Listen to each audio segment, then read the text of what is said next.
정당의 무책임한 공약집 미제출 유권자가 따져보고 투표합시다. 2025년 조기 대통령 선거, 이 선거는 대통령 탄핵과 헌정 질서의 위기 속에서 치러지는 사상 초유의 선거입니다. 하지만 지금도 다수의 정당과 후보들은 유세에만 집중하고 있습니다. 정책은 보이지 않습니다.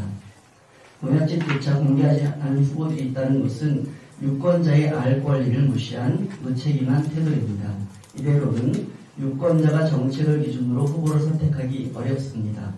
당선 이후 정책 이행 여부를 검증하고 책임을 묻는 것도 사실상 불가능합니다. 이에 경실련은 정치, 경제, 부동산, 사회 등 총 78개 정책 개혁 과제에 대해 후보자들에게 공개 질의를 진행했습니다. 그 결과 후보마다 어떤 과제에 적극적이고 어떤 과제에 소극적인지 확인할 수 있었습니다. 김문수 후보는 단 한 건의 응답도 제출하지 않았습니다. 공약도 정책 질의 응답도 내놓지 않은 채 선거에 임하는 것은 유권자를 무시하고 정책 선거를 방해하는 태도라고 할 수밖에 없습니다. 한편 답변을 제출한 이재명, 이준석, 권영국 후보는 검찰개혁, 권력기관 견제, 경제구조개혁, 복지제도 개편과 같은 굵직한 개혁과제에서는 세 후보 간 뚜렷한 입장 차이가 드러났습니다. 심지어 오직 한 명의 후보만 찬성한 쟁점 문항도 다수 있었습니다. 이는 대한민국 개혁이 여전히 쉽지 않은 힘을 보여줍니다. 선거는 끝이 아니라 시작입니다. 당선자가 누구든 오늘 이 공개 질의는 향후 정책 이행의 기준이 될 것입니다. 경실련은 선거 이후에도 끝까지 지켜보겠습니다. 정책이 실현되는지 약속은 지켜지는지 국민과 함께 끝까지 감시하겠습니다. 2025년 5월 27일 경제적인 실천시민연합 이상입니다. 네, 감사합니다. 후보자 등록할 때 받은 제출된 서류가 있는데 그게 10대 공약이라고 해서 받은 것만 있고요. 그 이후로는 공식적인 공약들이 제출이 되어 있지 않습니다. 물론 이제 각종 SNS나 유세 과정에서 발표를 하는 것은 있습니다만 그거는 공식적인 공약이라고 볼 수가 없고요. 그거를 공식적으로 공약집을 발표하고 선관위에 제출을 해야만이 공약집을 인정이 가능합니다. 그런 것들이 현재 이루어지고 있지 않아서 공약이 실종된 것을 이렇게 말씀드릴 수가 있겠습니다. 그래서 저희는 어쨌든 우리 국민들이 주권자들이 알 권리를 충족시키기 위해서 나름대로 저희가 준비한 것들을 지금 현재 공개할 수밖에 없는데요. 지난 저희가 5월 20일 날 정당 내지는 각 후보의 이념적 성향을 알 수 있는 어떤 지표를 한번 발표한 적이 있습니다. 그와 함께 저희가 개혁적인 어떤 내용을 좀 담고 있는 여러 가지 과제들에 관련된 질문을 각 후보들한테 질문을 드린 바가 있고요. 그래서 그 결과들을 공개하게 됩니다. 그래서 거기에 따른 여러 가지 저희가 가지고 있는 장점들, 예를 든다면 정치, 또는 경제, 부동산, 사회 이런 분야에 관련되어 있는 것은 저희가 좀 양적을 가지고 있어서 디테일한 질문을 좀 했고요. 그 외에 이제 우리가 흔히들 얘기하는 이제 여성이나 노동의 문제라든지 아니면 국방의 문제라든지 이런 부분은 저희가 가지고 있는 강점은 아니라서 그런 부분이 좀 선명히 되어 있다. 굉장히 긍정적인 답변을 좀 받을 거라고 생각을 했는데 의외로 긍정적인 답변을 받은 것이 생각보다 많지 않았습니다. 그래서 2개 정도만 저희가 긍정적인 답변을 받았고요. 일부 이제 찬성하는 거. 특히 이재명 후보 같은 경우에는 전체 12문항 중에 8개에 해당되는 답변을 유보를 했습니다. 물론 유보를 했다는 것은 나름대로 이유는 있겠지만 사실은 정책적인 어떤 분명한 태도를 보이는 것이 맞지 않겠느냐라고 하는 게 저희들의 생각입니다. 사회 분야에 있어서는 총 17개 문항을 저희가 질문을 드렸고 그 중에 이제 5개 문항을 찬성을 받았고요. 그다음에 두 후보는 이제 8개 문항, 또 단독은 이제 4개 문항 드리겠다라고 하는 걸 좀 말씀드리는데 이 부분도 각 후보들 간에 있어서의 성향이 분명하게 달라졌다는 걸 알 수 있습니다. 이번 정책 질의 결과는 우리가 공약지를 공식적으로 받지 못한 상태에서 나름대로 각 당의 후보들이 어떠한 성향, 정책적 성향을 가지고 있는가, 정책적 목표를 가지고 있는가라고 하는 것을 파악해 볼 수 있는 하나의 중요한 가늠자가 되는 시점이다라고 볼 수가 있겠고요. 거기에 따라서 어떤 사안에 대해서는 유보하고 어떤 부분에 있어서는 찬성과 반대에 해당되는 입장들을 분명하게 밝혔기 때문에 그 부분은 우리가 좀 명확히 알 수가 있었다는 걸 말씀드릴 수가 있습니다. 다만 이제 가장 아쉽게 생각하는 것은 국민의힘의 김문수 후보입니다. 김문수 후보에 관련되어 있는 부분은 정치개혁이나 기타에 관련되어 있는 여러 부분에 관련돼서 응답을 하지 않았습니다. 저희가 서현 팀장이 담당하는 정책국에 굉장히 여러 번, 물론 공동뿐만이 아니고 전화도 드리고, 또 개인적으로 또 제가 국민의힘의 정책 총괄 본부장한테 별도로 또 응답이 없어서 문자를 보내기로 했습니다만, 아직까지 제 문자조차도 읽지도 않았습니다. 그럴 정도로 이런 정책에 관련되어 있는 부분에 해당되는 것들이 제대로 이제 응신을 하지 않는 이런 약간의 무책임한 태도를 보이고 있다 이런 생각을 좀 들었고요. 그래서 매우 아쉽게 생각을 하고 역대 선거에서 대선이든 총선이든 지방선거는 이렇게 국민의힘 내지는 그 전에 표심이었던 어떤 당도 이렇게 정책 질의에 대해서 답변을 안 준 적이 단 한 번도 없었습니다. 이번이 처음입니다. 그래서 저희가 좀 저희 스스로도 좀 굉장히 좀 당혹스럽다 이런 말씀을 드렸습니다. 어쨌든 저희 경실련은 이번 조기 대선을 정책 경쟁의 장으로 만들기 위한 국립적 노력의 일환으로 본 발표를 진행을 하고 있습니다. 주권자 여러분께서는 정당과 후보의 실질적인 개혁 의지와 정책 이행 능력을 가늠하는 중요한 기준으로 이 자료를 적극 활용해 주기를 바랍니다. 감사합니다. 네, 말씀 감사합니다. 다음으로는 저희 분야별로 정책질에 대해서 각 정당들이 어떻게 답변했는지에 대해서 좀 설명을 드리겠습니다. 먼저 정치 분야인데요. 말씀드리기에 앞서서 저희가 정책 질의는 개혁과제 126개 개혁과제를 저희가 발표를 했는데 그거를 기준으로 해서 저희가 정책 질의를 한 것이고 사실은 선거 때는 각 후보들이 내놓는 공약에 대한 평가도 굉장히 중요하다고 저는 생각을 하는데 공약이 좀 불필요한 상태이기 때문에 저희의 가치관을 기준으로 해서 각 정당들이 어떻게 답변을 했는지를 저희가 알려드리는 내용이라고 보시면 될 것 같고요. 아까 앞서 말씀을 해주셨지만 국민의힘이 아직까지도 정책질에 대해서 답변을 내놓고 있지 않는데 저는 사실은 이게 전남 부자의 문제라고 생각을 해왔었는데 다른 비공식적인 루트를 통해서 계속적으로 접촉을 하고 있는데도 불구하고 내용들이기 때문에 지금 국민의힘이 이 정책질의 답변을 이렇게 하지 못할 정도로 인가 이런 생각도 들고 또 한편으로는 이게 굉장히 저희는 정치적인 비판입니다. 원안 축소 그리고 입법부 국회의원에 대한 권력적 관계 사법 검찰개혁에 대한 필요성을 세 후보가 모두 공감대를 형성하고 있다고 볼 수 있을 것 같습니다. 반면에 두 후보만 찬성을 하고 한 명만 반대하거나 유보한 문항이 총 9개였습니다. 이 중에 이재명 후보만 기타 혹은 반대로 응답한 문항은 4개 문항이었습니다. 국회 예산증액권, 대통령실 인사검증 자료공개, 감사원 헌법기관화, 퇴직공직자 재취업 금지 같은 데에서는 완전히 찬성은 하지 않는다. 그래서 기타 또는 반대 의견이 있습니다. 이 문항들도 여러분들이 꼼꼼히 보시면 국회 예산증액권 확대, 이거는 예산 편성권의 대통령 국정 완화 관련된 문항이고요. 대통령실 인사검증자료 공개, 이것도 대통령 측근 인사에 대한 국민감시 부분입니다. 감사원 헌법기관화는 사실은 반대는 아니고 이게 국립적인 헌법기구보다는 국회 하나 주면 좋겠다 이런 방법론적인 차이는 하지만 어쨌든 대통령 직속 감사원구조의 독립성 확보와 관련된 부분이라고 볼 수 있습니다.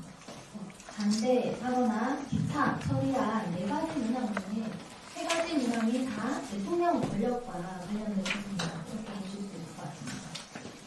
반대로 이준석 후보만 유보 또는 반대하는 문항이 있습니다. 이게 대북전환 금지와 남북관계 재설정 대화 재개와 같은 남북관계 관련 문항입니다. 여러분들도 다 아시겠지만 이준석 후보가 중도 보수 정당이다 이렇게 자처를 하고 있는데 남북관계와 관련된 것들은 지금 선관위 10대 문항에 제출이 되지 않고 있습니다. 보수 후보임을 감안을 했을 때 좀 이례적인 부분인데요. 근데 저희 경신련의 정책 질의에 대해서는 대북전환 금지, 그다음에 남북관계 재설정 대화 재개 같은 거에 있어서는 기타 또는 반대로 응답을 했다라는 점이 주목하시면 될 것 같습니다. 그래서 이거에 밀어봤을 때 이준석 후보의 경우에 남북관계에서는 긴장 완화보다는 대북 억제의 관점이 두고 있다.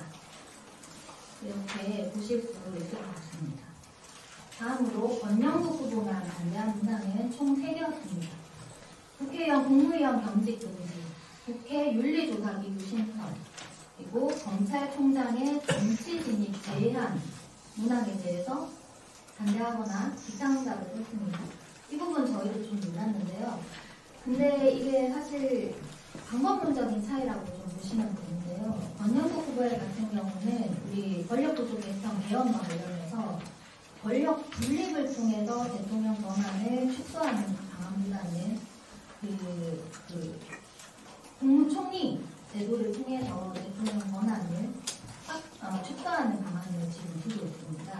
그래서 권력 분립보다는 입법부의 견제력 강화를 위해서 국회의원, 국무위원 정책 금지에 대해서는 반대를 선택했다라고 보시면 될 것 같고, 국회 윤리조사기구 신설 같은 부분도 이제 답변을 유심히 보시면 이제 국회 지금 대통령 권한 축소가 시대 정신이니까 권영국 후보 같은 경우는 그 국회의 견제력이 필요한데 이런 인식이 기저에 깔려 있는 것 같습니다. 그래서 전체적으로 보시면 그리고 이제 한 후보, 특정 후보 한 후보만 찬성한 문항도 있었는데요. 그게 이제 선거제도 개편입니다. 지금 사실 뭐 여러 가지 권력기관 개혁이나 뭐 입법부 개혁, 행정부 개혁 이야기가 나오지만 국회 개혁이 이루어지려면 다시 선거제도 개혁이 이루어져야 되는 거고, 협치가 되려면 또 국회의 다양성이 확보되어야 하는 것입니다. 그런데 양대 거대 양당의 경우에는 비례대표 확대 부분에 대해서 위성정당 문제를 자꾸 이제 핑계를 대면서 이 부분을 연동형 비례대표제에 대해서 동의 의견을 밝히지 않고 있습니다. 그리고 우리 지금 검찰 해체와 관련해서 검찰청 명칭을 공수청으로 변경하고 수사권을 완전히 폐지하자는 안, 이 부분도 사실은 굉장히 시끄럽기는 했지만 이재명 후보만 지금 찬성을 하고 있는 것으로 드러났습니다.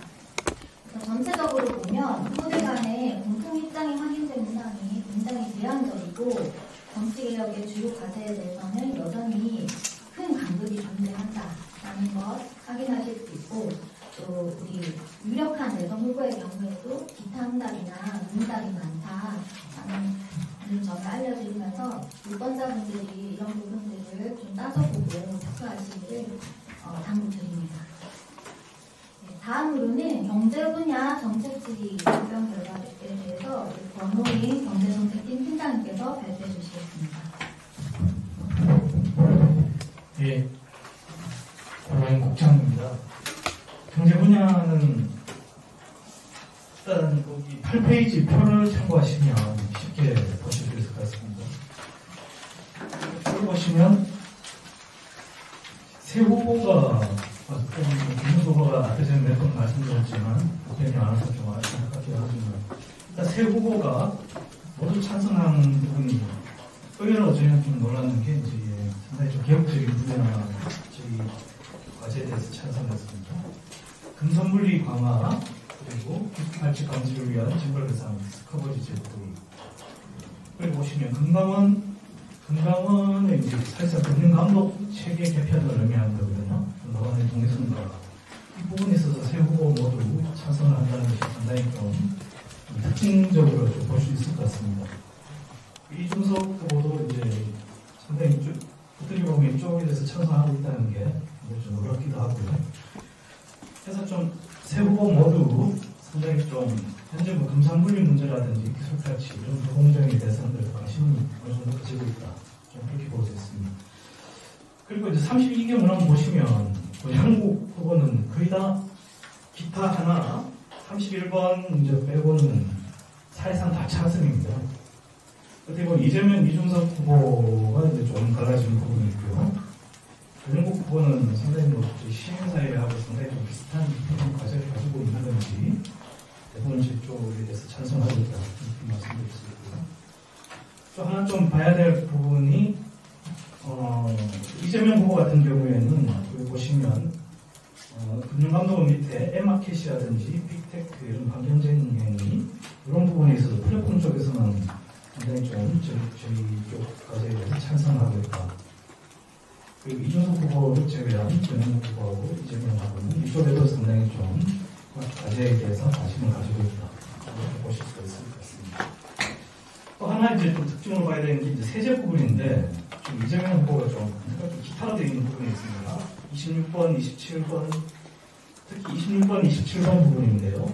가압상속공제제도 잘 아시겠지만 그 중견기업 매출액 5천억 기업까지 확대된 부분이 있어서 상당히 이걸 강화를 하거나 어떻게 보면 좀 축소할 필요도 있는 부분인데 그리고 또 어떻게 보면 이제 데이터세라든지 이런 부분에서도 약간 도입이 필요한 부분이 있고 한데 가압상속공제 이런 부분에 대해서는 현행 유지를 이재명 후보는 좀 하고 있는 것 같습니다. 더 이상 확대는 안 하되 현행 유지 이 정도의 수준에 좀 머물러 있는 것 같고요. 또 하나 좀 특징을 좀 볼 필요가 있고 또 하나가 이제 일감몰아주기 29번하고 30번 여기에 대해서 좀 이준석 후보는 이제 당연히 쪽에서 반대를 하고 있습니다. 일감몰아주기 증명세 과세를 강화한다는 부분 그리고 해외 자회사 배당 등 얼마 전에도 이제 경심에 발표됐습니다만 기업들의 해외 자회사를 통해서 법인세 감면받는 액이 5개의 그때 재벌 기업이 거의 10조 원에 육박했습니다. 상당히 좀 심각한 부분이 있는데 그래서 이 부분을 보면 이제 이재명 후보는 기타로 되어 있지만 사실상 지금 윤석열 정부에서 이제 했던 그 안에 대해서 유지하자 이런 안으로 보여집니다. 그래서 좀 이 부분에 있어서 좀 덜 개혁적이지 못한 부분. 약간 조세 분야에 있어서는 좀 약간 이재명 후보가 좀 상당히 좀 개혁성이 좀 약해져 있다. 이렇게 좀 판단할 수 있을 것 같습니다. 그리고 또 하나 좀 눈여겨봐야 될 게, 거기 밑에 보시면 바로 보이죠? 이준석 후보 같은 경우에는 노동 쪽은 거의 반대입니다. 약간 보수진영 후보라서든지, 일하는 사람 권리보호법이라든지, 또 ILO 핵심 기준, 이 부분은 상당히 뭐 대선 TV 토론에서도 노동에서 상당히 좀 부정적인 인식을 가지고 있는 부분이 있었고, 또 그리고 근로기준법은 당연히 좀 확대될 필요가 있는데, 여기에 대해서도 좀 반대하고 있는 그런 특징을 보일 수 있을 것 같습니다. 또 하나 이제 넘어가시면 9페이지, 좀 중요한 부분인데, 그 농업 분야입니다. 38번, 39번 보시면,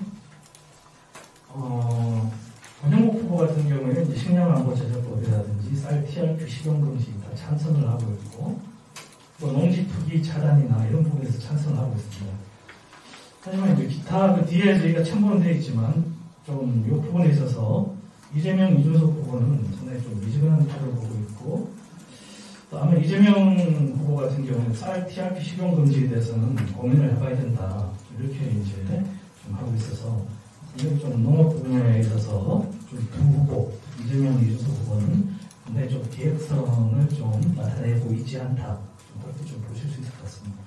이준석 후보는 청년을 본인이 대표한다고 하면서 청년 노동 유입 예산 확대 이런 부분도 반대하고 있다. 그래서 좀 이 부분에 있어서는 상당히 좀 문제가 좀 있어 보이고요. 또 하나는 좀 봐야 될 부분이 한국분야입니다. 73, 74 이쪽 부분에 잘 나타내 있는데 대부분 이재명 후보하고 명목 후보는 찬성을 하고 있습니다. 재생에너지나 기후세 신설 이런 부분에 있어서 거의 약간은 이제 찬성이 비슷한 논조를 가지고 있는데 이준석 후보는 이쪽 농업에 비해서 농업도 그렇지만 이쪽 환경이나 재생에너지 쪽에서는 상당히 좀 부정적 인식을 가지고 있는 것 같습니다. 그래서 반대의 그 입장을 표명했습니다. 그 부분에 대해서 한번 좀 보시면 될 것 같아요. 그래서 전반적으로 좀 이렇게 경제 분야는 잘 보시면 아시겠지만 상당히 좀 조세나 이런 부분에 대해서는 변형국 후보를 제외하고는 상당히 좀 개혁성이 약하고 좀 다행인 것은 이제 재벌의 이제 금상분리라든지 불공정 행위에 대해서는 그래도 더불어민주당이나 새 후보 모두 지금 상당히 좀 그 과제에 찬성하고 있어서 좀 개혁성 가지고 있다.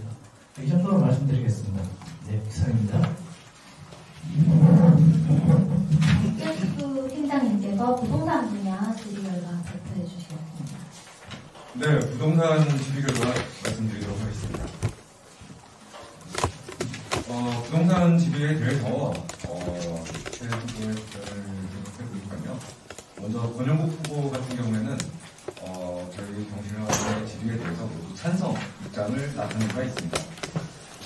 이에 대해서 이준석 후보는 4개, 이재명 후보는 3개의 찬성 입장을 보였는데요. 이 중에서 3 후보가 모두 찬성한 답변은 전월세 신고제 의무화와 지역건축 안전센터 설치에 대한 2개의 질문에 대해서만 그 후보가 모두 찬성을 했습니다.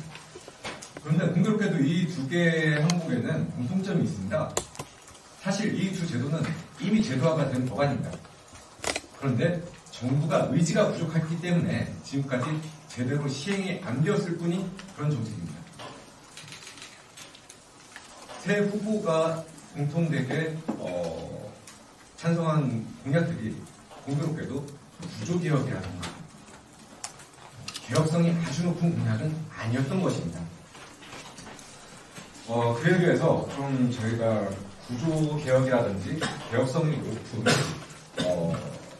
질문에는 어떤 답변들을 했는지 좀 구체적으로 한번 가보도록 하겠습니다. 먼저 토지공개념 강화를 위한 헌법 개정 문항에 대해서 이재명 후보는 뭐라고 답변했냐면 투기라는 용어의 모호성으로 인한 과도한 재산권이 침해될 수 있다라는 이유로 기타라고 응답을 했습니다. 투기라는 용어가 그렇게 모호한 용어인지 저도 좀 의문이 들 수밖에 없는 것 같고요. 이준석 후보의 경우에는 토지의 왜곡된 사용은 바람직하지 않지만 조세나 정책수단으로 해결할 수 있는 문제다라고 했습니다. 토지의 왜곡된 사용이 문제라는 것은 동의를 하면서도 조세만으로 과연 이 부동산 투기나 이런 걸 막을 수 있을까? 지금까지의 그 정책 실패 과정들을 봤을 때 많은 정권에서 단지 조세 정책만으로 부동산 투기를 막으려고 했다가 수없이 실패한 사례들을 이준석 후보는 모르는 게 아닌가? 저는 좀 의문이 드는 수밖에 없는 것 같습니다. 다음으로 민간 후분양제 의무화에 대해서 이재명 후보와 이준석 후보가 뭐라고 답변했는지 해보면요. 이재명 후보는 민간 후분양제 의무화 시 건설 여력 부족으로 공급 체증 및 혼란이 발생할 수 있다라고 답변했습니다. 우리가 한 가지 좀 주목해 봐야 할 사실은 이미 주택 공급률은 이미 주택 보급률은 100%를 넘었습니다. 매년 수없이 많은 주택들이 지어지고 있지만 우리 청년들이나 무주택 서민들이 내가 안정되게 내 몸을 비비고 살 수 있는 집은 없지 않습니까? 왜냐하면 지금의 주택 공급 체계가 너무나 잘못됐기 때문에요. 새 주택이 아무리 많이 나온다고 한들 5억 이상 10억이 육박하는 집들만 잔뜩 나오는데 어떻게 후분양제를 한들 이 지금의 체제를 유지한들 무슨 상관이 있겠습니까? 이건 본질에 벗어난 얘기라고 말씀드릴 수가 없고요. 이준석 후보 같은 경우에는 계약금과 중도금 등 초기 비용 부담이 커지기 때문에 서민 중산층에게 오히려 불리하게 작용할 수 있다. 대표적으로 후분양제를 반대하는 우리 중에 하나라고 말씀드릴 수 있는데요. 이 말이 맞다면 지금 선분양 체계에서 공급되는 주택들이 상당히 저렴해야 할 겁니다. 그런데 우리가 집을 사려고 했을 때 분양 물가가 얼마인지도 모르지 않습니까? 심지어 공공이 공급하는 주택들조차 분양 물가가 얼마인지 제대로 공개가 되지 않고 있습니다.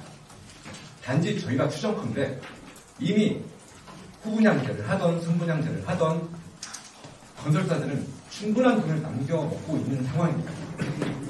서민들은 바가지를 잔뜩 뒤집어 쓴 채로 집을 분양받고 있습니다. 그런데 후분양제를 하면 계약금과 중도금이 높아진다고요? 별로 그러지 않을 가능성이 매우 높아 보입니다.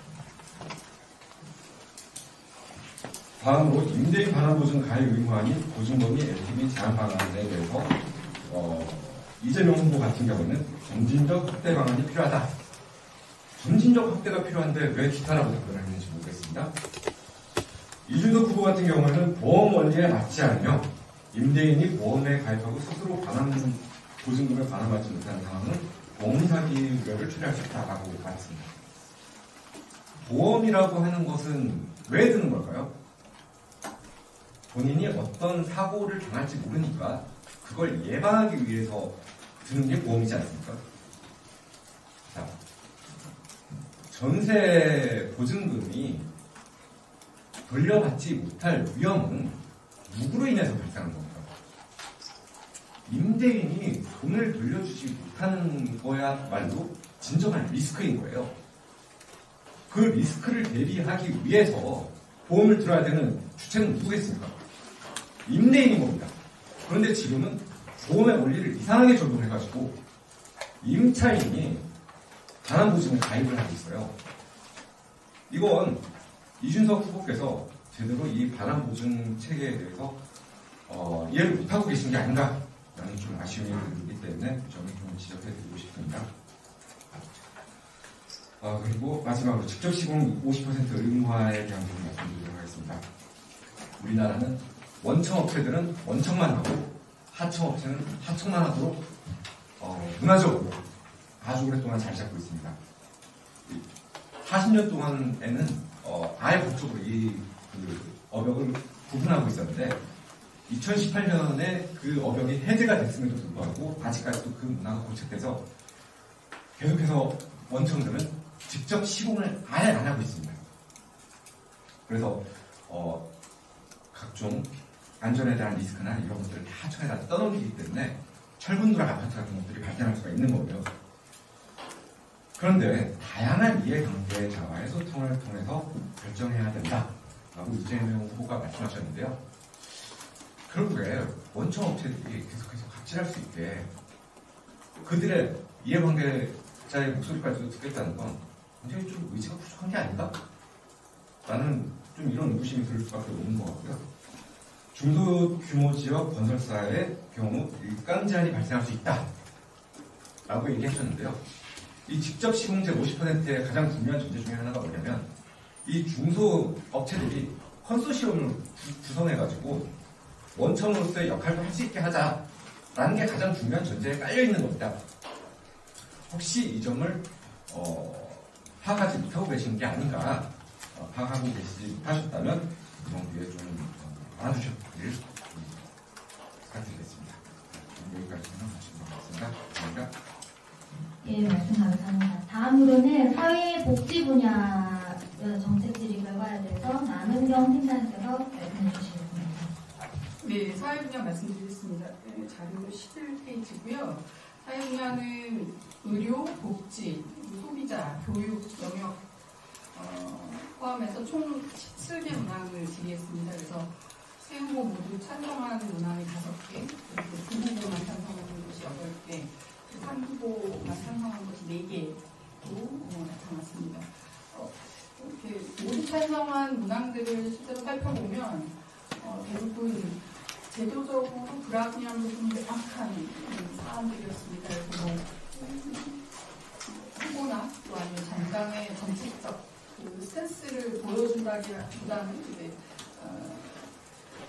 불합리한 제도 기준, 방식, 또 그리고 과거 너무 오래된 제도들, 그래서 고쳐야 될 제도들에 대해서는 대부분 새 후보들이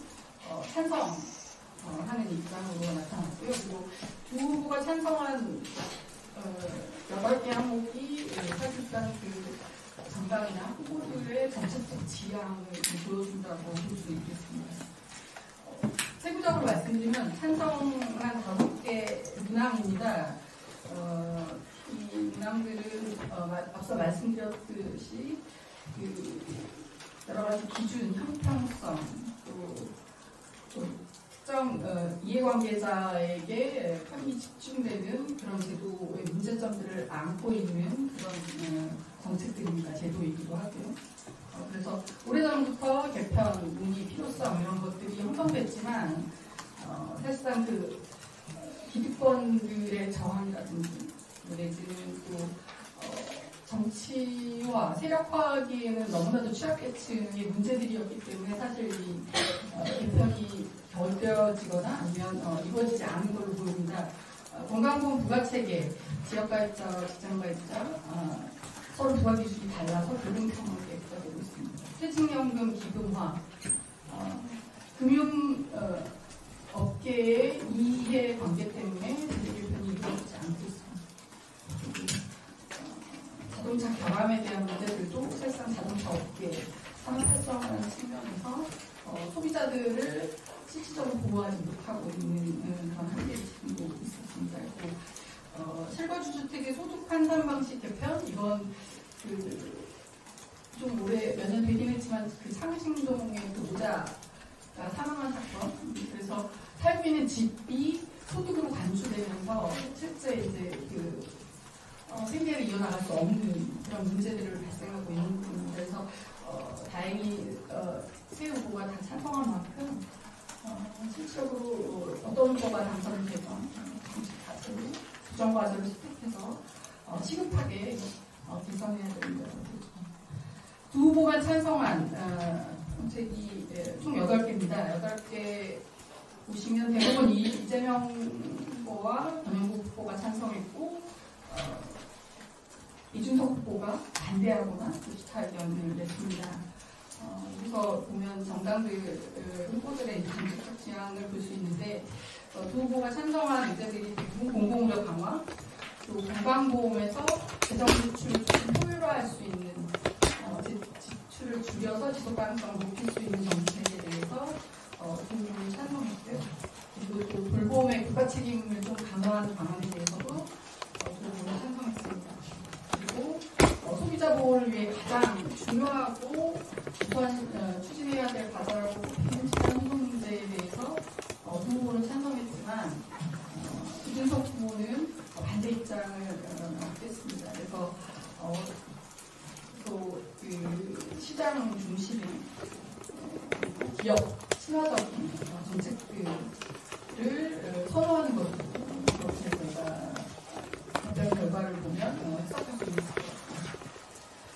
한 후보만 찬성한 문항이 총 4개입니다. 4개는 환자 안전망, 그리고 기급여를 어떻게 효율적으로 관리할지, 그리고 건강보험 재정을 어떻게 효율적으로 관리하기 위해서는 조직을 어떻게 개편해야 될지에 대한 질문이었는데 이 질문에 권영국 후보만 찬성한다고 답변했고 나머지 이재명, 이준석 사이는 비판과 반대 입장을 드러냈습니다. 이 답변을 저희가 해석해 보자면 최근 이제 지난 정부에서 기대증후 문제가 있었고 연루비가 반발하고 또 상당 부분 이제 정책 원점을 요구하고 있어서 아직 여전히 이제 갈등 상황이 지속되고 있는 상황에서 의료계가 좋아하지 않는 정책들에 대해서는 신중한 입장을 취하고 있는 것으로 보여집니다. 사이버스 관련돼서는 이제 말씀을 드리고요. 어떤 후보가 당선이 되더라도 모두 찬성하는 그거에 대해서는 시급하게 추진할 것을 요구하고 또 저희도 이 과제에 대해서는 지속적으로 모니터링을 하도록 하겠습니다. 네, 감사합니다. 지금까지 분야별로 정책 질의 결과 설명드렸고요. 지금까지 나온 내용에 대해서 요약을 해주시고 또 경실련 주장에 대해서 발언을 해주시겠습니다. 임효창 상직 변호사님이십니다. 네, 기자회견은 낭독하기 전에 앞에 정책위원장님이 말씀하셨고 이번 정책 질의에 대한 핵심 과정에서 정책 질의에 대한 답을 하지 않은 부분, 너무 경실련이 유감을 가질 부분은 없고 사실 국민들이 유감인 것이죠. 선거를 하려면 어떤 정책적 지향성, 또 대통령이 되면 새 정부가 들어서 어떤 정책을 할 것이라는 것을 보고 국민들이 선택을 해야 되는데 그런 것을 오픈하지 않는다 하는 것은 상당히 국민으로서는 정리된 공약을 보고 싶다 하는 그런 생각이 듭니다. 혹시 공약집을 정리해서 일본 당들이 미제출한 부분 역시 선거를 좀 일주일 앞두고 이게 정책 선거라는 아주 표현보다도 국민들이 앞으로 새 정부에 하고자 하는 바를 알지 못한 채 선거를 한다는 것이 국민으로서는 유감이고 불행이다라고 생각을 합니다. 한 가지만 더 말씀을 드리면 경실련은 각 정당의 정책에 대해서 묻고 또 평가를 합니다. 정책위원장님께서 공약 검증 단장 맡아서 지금 평가를 하고 있는데요. 그런 이제 제한된 정책에 대한 평가도 하지만 그 반대로 저희들이 정실련 차원에서 개혁과제를 만들어서 각 정당에 공식적, 비공식적으로 전달을 합니다. 저희가 126개 개혁과제를 만들어서 각 정당에 전달을 했고요. 일부 정당하고는 정책 협약식도 가졌습니다. 그래서 새 정부가 들어서면 저희들이 제안한 그런 정책을 실행해 주실 것을 이제를 빌어서 부탁을 드리겠습니다.